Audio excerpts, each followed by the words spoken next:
Reckless imprudence resulting in homicide, physical injuries, and damage to properties ang driver ng cement mixer na tumagilid at dumagan sa isang jeep sa Quezon City.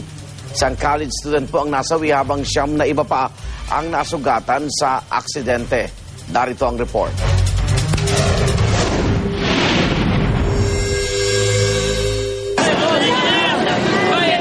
Inabot ng 2 oras bago tuluyang makuha ang katawan ng 20 taong gulang na college student na si Cherry Inzon na nadaganan ng tumagilid na cement mixer na ito.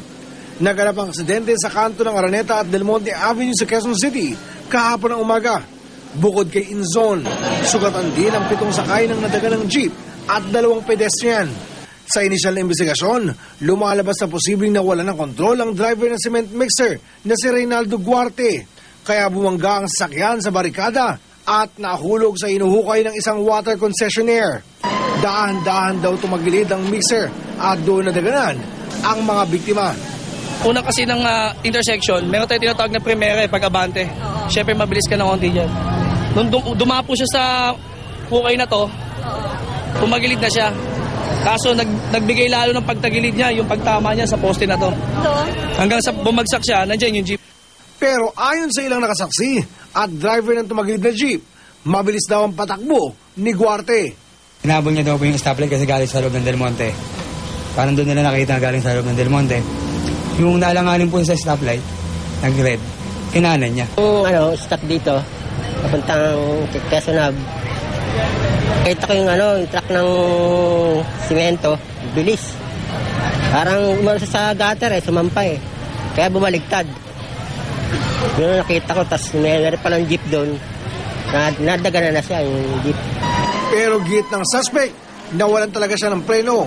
Abot-abot din ang paghingi ng tawad sa pamilya ni Inzon.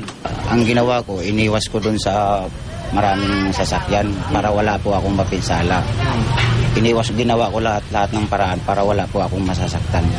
Pamilya po na saktan ko, sana po patawarin niyo ako. Hindi ko po talaga sinasadya yung pangyayari. Disgrasya po talaga yung nangyayari. Ako rin man din, may pamilya, may mga anak. Hindi ko naman sinasadya yun. Ang tiyahin ni Cherry na si Sister Florecilla Inzon ang umarap sa suspect. Anya, pinatatawad na ng kanilang pamilya si Guarte. Pero kailangan pa rin daw niyang managot sa batas. Aksidente talaga, aksidente at saka vehicular. Pero naman, yung mga driver dapat talaga mag-ingat din sila. Kasi tinan mo, inosenteng bata. Reklamong reckless imprudence resulting in homicide with physical injuries and damage to properties ang hinaharap ngayon ng suspect. Para sa unang balita, Oscar Oida reporting.